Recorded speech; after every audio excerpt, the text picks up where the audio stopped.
Yeah, and they say they are giving more to schools than schools have received for a handful of years.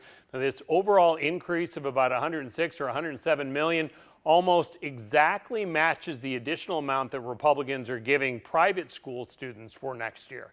Let's focus on the impact for a community like the Greene County Community Schools, specifically the Jefferson area there.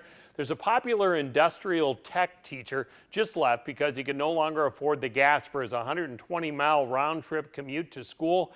The superintendent lays out where things stand.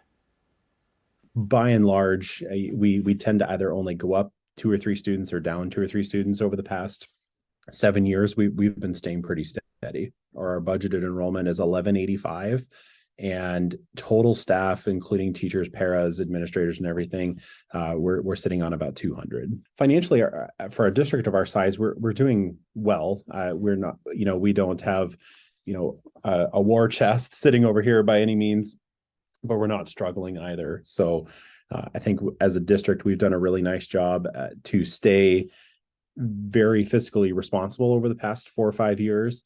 So I was just kind of playing around with some of the numbers. So even if we were at, if we are at 2.5%, which has been historical, I believe, for the last 3 or 4 years, that 2.5% for us in new money would be about $200,000. Whereas a 3% for us gets us up to about $250,000. And so for us, that's a teacher. We'll be okay.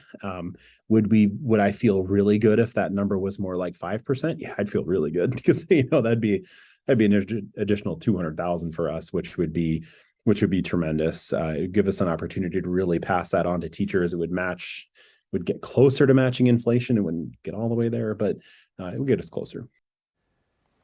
Now, Democrats had wanted a 6% increase. They tried that today. They cited the nearly $4 billion the state has in reserves, but Republicans who control the legislature seem to be in agreement on 3%. So as long as the governor agrees, that'll be the amount for next year. And one of the thing about the superintendent, this is his first year as a superintendent. He's been a teacher, been a principal, so he gets kind of a crash course on budgeting as he tries to make his way through this. Yeah, baptism by fire, and just the difference in those numbers, a 3% increase in a year where inflation around 6.5% right Doesn't now. match up, right? Does not match up. Thank you, Dave.